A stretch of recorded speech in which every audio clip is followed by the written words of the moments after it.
Ladies and gentlemen, welcome back to another episode of the Figures of Sport podcast. We are on episode 65. I'm so excited for today's episode. We've got a lot to talk about. And before we even jump into the episode, I just want to give you guys a heads up. We are going to have two episodes posted this week. Made a poll on Instagram, and you guys want two episodes this week.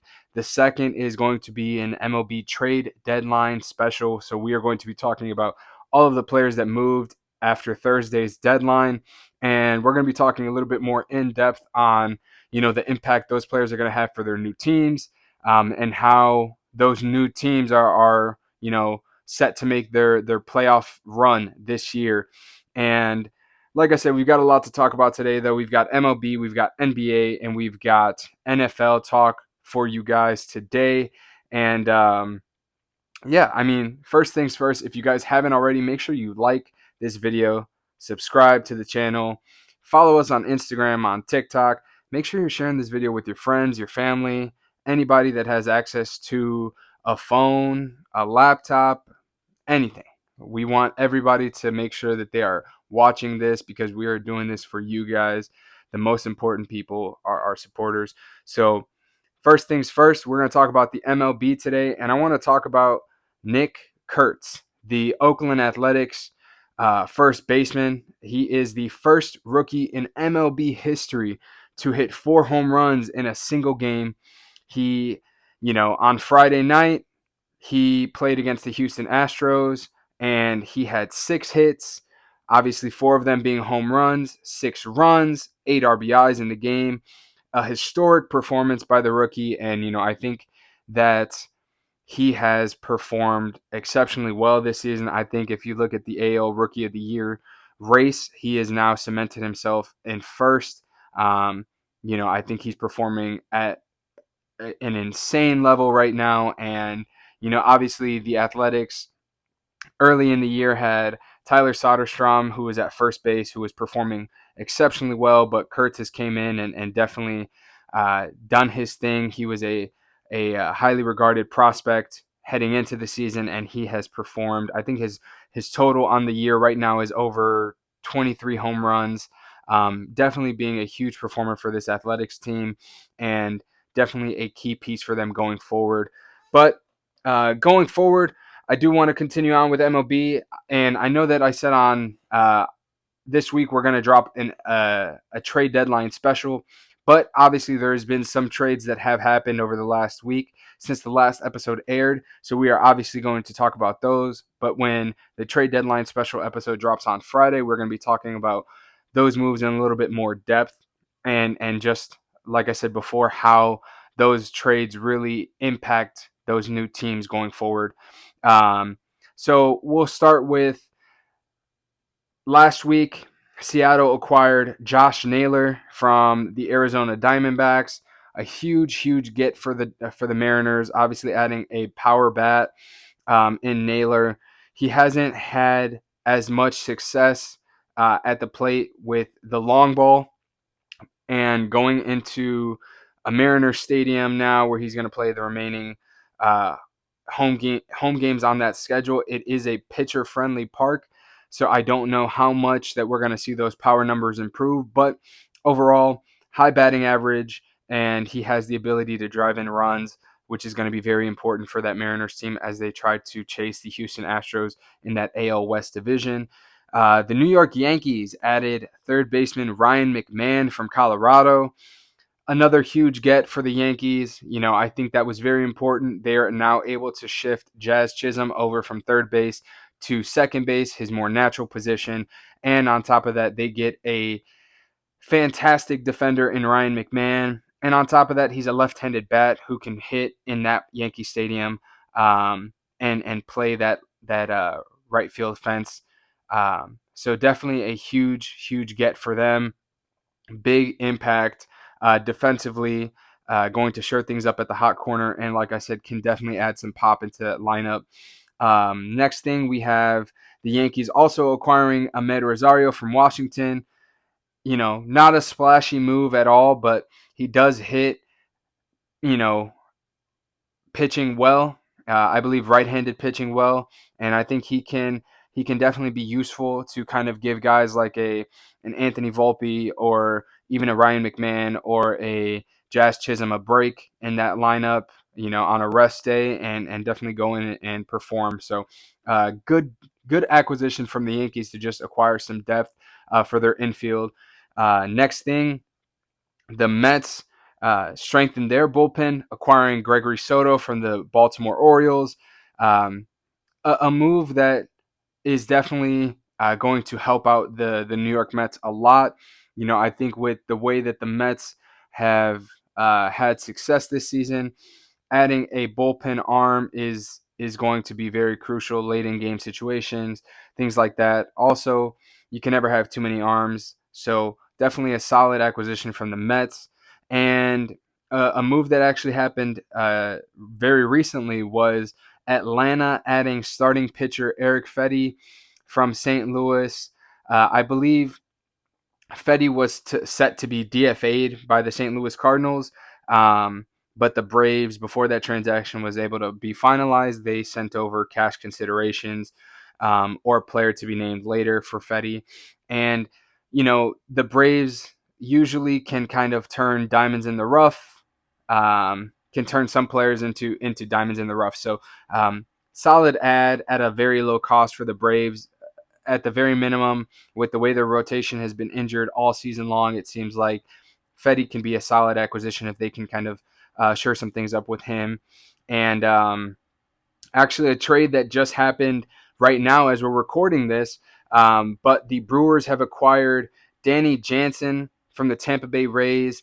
So they are going to be adding some catching depth behind William Contreras, and definitely a solid add for them as well. Give him a break a little bit behind the plate, and Jansen is a solid defender as well. So definitely a nice pickup for the Milwaukee Brewers as they continue to try to make their case for the NL Central title this season. A milestone that I do want to talk about is this past weekend, Mike Trout cleared career RBI number 1,000, and it was a great sight to see, and he's closing in on 400 home runs. We'll probably see that hopefully in the next couple of weeks. I believe he's at 395 or 396. But definitely a huge, huge career milestone for Mike Trout, one of the all-time greats. And it's very nice to see that Trout has put together a solid season, and he's in the lineup, which is the most important thing to see with a guy like Mike Trout. Such a great player. So seeing him contributing to that Angels lineup, whether they're competitive or not, is second thought. But him being in that lineup is the biggest priority for them. So shout out to Mike Trout, one of my favorite players growing up and still to this day. Next thing, we're going to talk about some injury updates in the MLB. A couple big names are dealing with some injuries. Aaron Judge from the Yankees was placed on the 10-day IL with a right flexor strain, expected back by mid-August. I think that can definitely, you know, impact some of the moves that the Yankees are trying to make at this trade deadline. Not having Judge for right now and for the next couple of weeks is going to be tough on that lineup. And, they've had a rough stretch since June. Obviously, they are no longer leading in the AL East. That is now that spot belongs to the Toronto Blue Jays. So it's going to be interesting to see how the Yankees maneuver this trade deadline now with this news of Aaron Judge dealing with this injury. They did say that the UCL is intact, so that's great news. So he won't have to face a serious amount of time being out. But again, without that impact bat in the lineup for the next few weeks, it will be a little bit difficult to see how the Yankees can produce runs. So we'll have to see if they can do that with some guys like, obviously Paul Goldschmidt, Cody Bellinger, Jazz Chisholm, the new acquisition, and Ryan McMahon, and all those other guys. So will be interesting to see how they maneuver this this trade deadline with this news. Next up, Byron Buxton. He's day-to-day with rib cartilage irritation. He exited Saturday's game Um, Obviously, he'll probably be more of a day-to-day kind of situation, but Buxton will be out. I believe he was out on Sunday. No word on if he's playing today when we're recording on Monday. But we hope to see Buxton back in the lineup soon. He's been incredible this year, an all-star this year. So would love to see him back in the lineup sooner rather than later. And now we're going to talk about standings and, just some streaks from the MLB right now. Toronto, as I mentioned before, they now have the best record in not only the AL East, but the entire MLB. They are 63-41. They've won 19 of their last 23 games. They have a 4-game lead in the American League East. Toronto has been firing on all cylinders as of late, pitching, defensively, offensively. They are incredible right now. So I'm very interested to see what this Toronto team does going forward, especially with the trade deadline coming up on Thursday. There are some things that I think they can get better at, but, obviously you can never have enough defense and enough pitching. So it will be very interesting to see how they maneuver this trade deadline and what acquisitions they make. The Brewers and the Cubs each sit at 62-43 atop the NL Central. Both clubs are coming off weekend series wins to kind of pull even of each other. And, the Cubs were able to defeat my White Sox in 2 out of 3 games this weekend, but I can proudly hang my hat on that Friday rout by the Chicago White Sox. Shout out to the White Sox for that one. Definitely got the South Side to stand up. So, as I said, yeah, the Brewers and the Cubs, I think it's going to be a very fun race to watch the rest of this season. There's a lot of names on the trade block, and I think I mentioned in last week's episode a guy like Eugenio Suarez. Both teams could use a third baseman, especially one with the type of power that a Eugenio Suarez can provide. So, I think honestly, if either of those teams are able to swing a deal for a Eugenio Suarez, that can be the difference maker in this NL Central race this season. So, going to be very interesting to see how these two teams maneuver this trade deadline. As I mentioned before, the Brewers recently did just add Danny Jansen behind the plate, and the Cubs, like I said, they are at a time where Jed Hoyer actually just got extended. This could be a time for Jed to really, really step up to the plate and go add another big name and, really solidify the Chicago Cubs as a NL contender, not an NL pretender this year. So going to be very interesting to see, like I said, how these two teams maneuver this trade deadline. And Detroit has been very down over the last few weeks. Their late July skid ended at 6 losses. They won on Sunday over Toronto, a 10-4 win. But the Tigers, they still lead the AL Central by 8 games. But again, they've struggled mightily over the last month or so. And, they did also add Chris Paddock from the Minnesota Twins today, I believe. As we're recording this on Monday, I believe the acquisition was made today. And, like I said, I think that it is going to be very important that they are to, solidify this pitching rotation. They just got news that Reese Olson is going to be out for the rest of the season. A guy who's been, solid for them this year, but very interesting to see what they do. Obviously, they're dealing with an injury. Kerry Carpenter has been on the IL. I believe he's on a rehab stint right now in AAA. But like I said, they are going to need to make some solid acquisitions at this trade deadline to help kind of get them over the hump and really get back to their winning ways as they were from the first half of the season. So. Other news that we're going to talk about, Emmanuel Clase from the Cleveland Guardians is now under investigation for gambling. We're not going to talk too much about it because obviously not enough news has came out, because that news actually just came out today prior to us recording this episode. But Emmanuel Clase, one of the top relievers, a guy who's actually been mentioned in a lot of trade rumors as of late. He is now going to be on, probation from the league right now. Not going to be participating in any games. So I definitely think he is not going anywhere. He's a trade. He's a name that was a trade candidate, like I said, who is probably going to be staying put because there's no clarity on the situation. I don't think any team is going to give up prospects or MLB ready talent for a guy who they don't know if is going to play the rest of this season. So very interesting to see. But I think the other interesting part of it is that his teammate Luis Ortiz was recently placed on uh, leave by the MLB for a similar situation. So, very interesting situation that they've got going on there. And I think the biggest thing here is guys are making millions of dollars to play this game and are potentially throwing it away to just make a couple quick bucks. So I really hope that more news comes out of this soon. And of course, we will update you guys with all the news as soon as we find out. So stay tuned to the Figures of Sport podcast for that. Other milestones that I want to talk about really quickly. Cal Raleigh, he has 41 home runs to lead the league. He's had back-to-back long balls this past weekend, and the guy is having an incredible, incredible season. And I think when you were looking at the AL MVP race right now, it was really between him and Aaron Judge.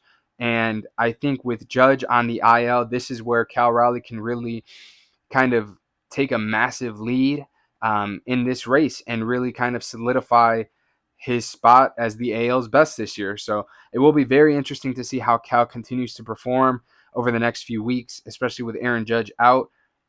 But overall, I mean, the guy's had an incredible season. Absolutely ridiculous that we're seeing a catcher stay this healthy, this consistent, and this dominant, both behind the plate and at the dish. Incredible performances by Cal Raleigh day in and day out. So really, really exciting to see that. And I mean, we are witnessing one of the greatest seasons by a catcher in MLB history. So make sure you guys are staying tuned to Cal and his performances over the next few weeks to see if he can really take a massive lead in this AL MVP race.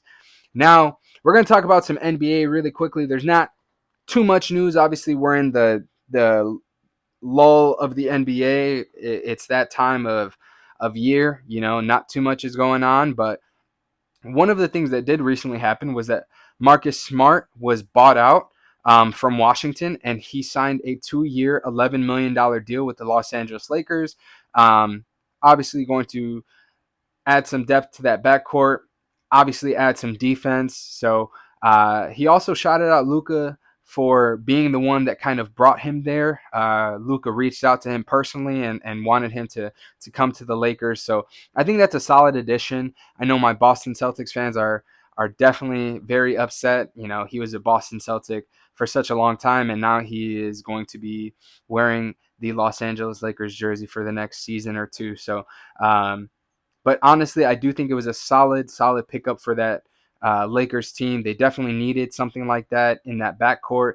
And, I think he's going to be, very happy with that situation. If the Lakers are able to put together a competitive season, I think we're going to see the impact of him being a great defender for that court. Now, speaking of the Los Angeles Lakers and Luka Doncic, recent photos have came out that he is extremely slimmed down. He has slimmed down a lot. There's been a report that he's having, a low sugar diet and,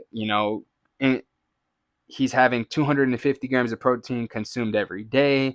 And, I mean, the photos that you're seeing of Luka right now, he is in incredible shape. And honestly, I can truly say that if Luka is able to continue this throughout the season and we see him, athletic and slim down like he was kind of in those earlier seasons of his career, we are going to see a Luka Doncic that people are going to truly, truly fear. I think obviously the biggest thing with Luka Doncic has been his defense.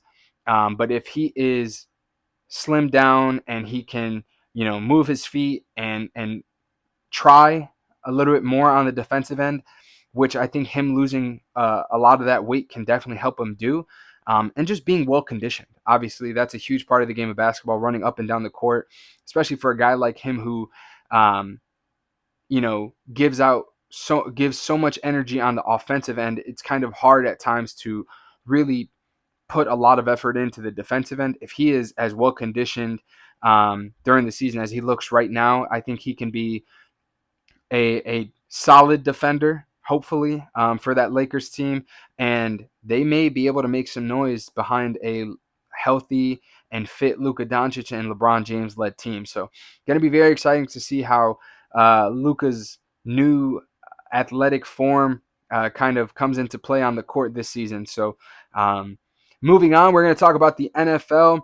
Obviously, with the NFL every year, there is never a shortage of holdouts, but we've actually had some hold-ins, surprisingly. So, Bills Pro Bowl running back James Cook reported to camp amid contract, extension talks, but the Bills declined to fine him after a quiet hold-in this spring. I think he's a guy that is going to command a very hefty contract, and I think he performed exceptionally well last year. But it is going to be interesting to see how they handle this situation. Um, Obviously, they have a lot of money tied up into a Josh Allen, and deservedly so. But this is a team that has always been built on defense, and a couple of solid offensive pieces. So, this year, we'll kind of just have to monitor throughout training camp, what the Bills and what James Cook do. So, very interesting to see how they are going to navigate that situation. Another running back contract hold in, I guess we should say, is Kyron Williams. He showed up to training camp amidst the contract negotiations there as well. But he publicly, committed to a week one availability despite not having a contract signed to or agreed to just yet. So, there was also a video of him kind of seeming very enthusiastic to just be there, especially with all the new pieces that they've got, like Devontae Adams. And, I think he's a guy that he's gonna keep his word, and he'll be there for week one, whether or not he has a new contract or not. So, other training camp news that I want to talk about: Falcons tight end Kyle Pitts. And I know my fantasy football players, I know you guys, get scared of that name, Kyle Pitts, because every single year you want to draft him and you never know what you're going to get from him. So, and speaking of fantasy football, stay tuned because we will have hopefully something of a mock draft or some fantasy football talk in general for you guys. So stay tuned for that as well. But Kyle Pitts, he had an offseason setback, but he has now been practicing with wide receivers rather than the tight end group. So it's possibly hinting that Atlanta's offense may be using him in a different way. And that might be exciting to see if he's going to be used as a wide receiver a little bit more than as a tight end this year. So we'll obviously stay tuned on that. And of course, we will let you guys know what we hear. Injuries that I want to talk about, it sucks, but it is a part of the game. And there has been a lot of injuries so far, throughout training camp. And, Bucks rookie edge defender David Walker suffered a torn ACL in practice. He'll miss the entire season. And, I believe he was a fourth round pick and he was performing exceptionally well during training camp. And, it's a shame to see him go down. So speedy recovery to him. Cowboys tackle Robert Jones broke a bone in his neck. He's going to be shut down for 2 to 3 months of camp. Now, their rookie Tyler Booker is going to be in that starting lineup contention at guard. So we're going to have to follow that. And obviously, the Dallas Cowboys, as I mentioned in last week's episode, still have some other things to take care of as well. Shoring up a potential contract with Micah Parsons, who has came out and said that, hey, if they don't want me here, someone will, basically. So, I think Micah Parsons is one of the best players in the NFL on the defensive side of the ball. And, the Cowboys would be very foolish to lose him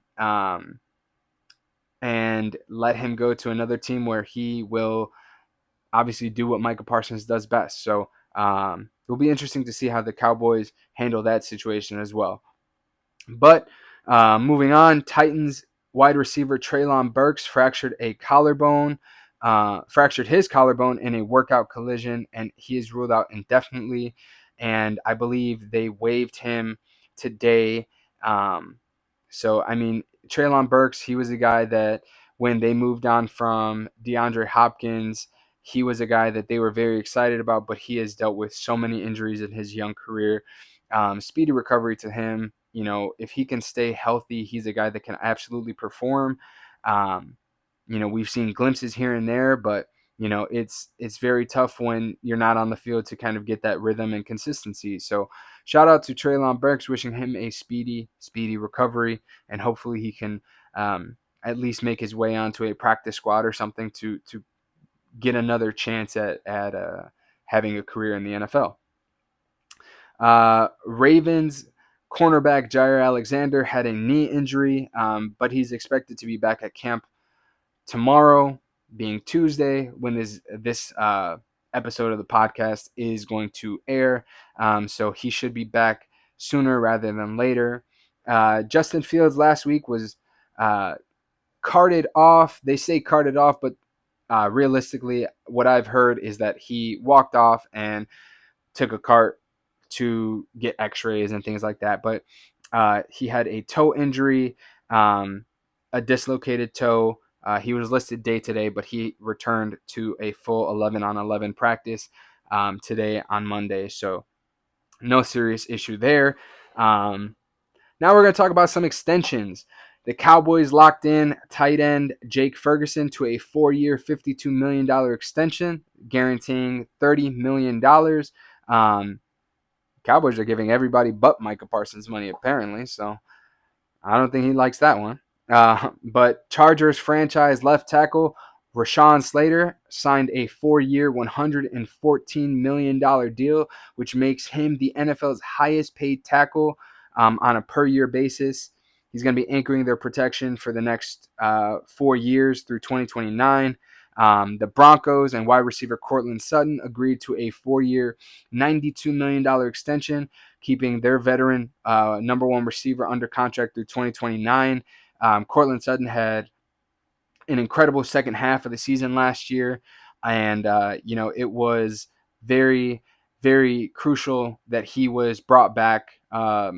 To kind of make sure that Bo Nix is able to have a guy that he has built a connection with for the future, as he seems to be the QB of the future for the Denver Broncos. The Vikings also locked up safety Josh Metellus on a 3-year, $36 million extension, and they secure a key piece of their back end for the next few years. And I know last week, guys, that we talked about the top 5 NFL wide receivers, and I had people, commenting under the TikTok and the Instagram, and it was incredible to see your guys' thoughts of the top wide receivers in the NFL. We've got the usual guys of Jamar Chase and Justin Jefferson, and some guys said AJ Brown, some guys said Puka Nacua, rounds out that top 5, and someone said Nico Collins. So a lot of great players' names were thrown out there. So I love seeing you guys interact on all the content that we're posting. It's incredible to me. I love seeing it. And obviously, like I said, it really helps me make better content. I want to make content like that for you guys. I want to see you guys being interactive with the stuff that we're posting, and I want to see you guys interested in the stuff that we're posting. So now, of course, my next question. Who are the top 5 running backs in the league? Obviously, I know you guys are going to say Saquon and Christian McCaffrey when healthy, or Derrick Henry, but I want to hear your guys' thoughts. Maybe there's a shocker in that top 5 that we see on a consistent basis. I'm really loving the fact that you guys, like I said, are interacting with these posts and letting us know your thoughts, because that's what keeps us going. But, I really want to know now who you guys think are the top 5 running backs going into the 2025 NFL season. Guys, almost we are 5.5 Sundays away from getting football back on a consistent basis. I'm excited. I know you guys are excited. Like I said, we've got fantasy football content coming real soon for you guys. May even bring on some guests to talk about fantasy football and strategy and things like that. And obviously, we'll have an episode dedicated to that specifically. And we don't want to make these episodes too long for you guys, right? We want to give you guys the meat and potatoes of what you're here for. So, but yeah, fantasy football content is on the way. But before we get to that, I need to know, who are your guys' top 5 running backs going into this 2025 NFL season? I don't want to hear the usual names. Let's hear what everyone has to think. Make sure you guys comment under this video. The Instagram Reels, I'll make sure that this clip is posted so I can get your guys' thoughts on TikTok as well, YouTube, everywhere. Really excited to hear you guys' thoughts on that. And I think that's going to be it for this week's episode, guys, where we're going to be talking about everything overall as far as news around the leagues. Like I said, make sure you guys stay tuned for this week's trade deadline special. That is going to be coming to you guys on Friday morning. We're going to film that after the trade deadline. We're going to make sure that we know all the impact trades that have happened for the second half of the MLB season. It's going to be a fun second half. I can already tell. So much competition, so much parity around the league. There's not one true team that's miles over the other. So I'm super excited for this trade deadline special. I'm super excited for the trade deadline to see who gets moved and who doesn't. But yeah, guys, thank you guys for watching. If you guys haven't already, make sure you like, subscribe to the channel, follow the Instagram, follow the TikTok, and make sure you're sharing this video with your friends, your family, and everybody else. We really appreciate you guys watching this week's episode, and we will catch you on the next one.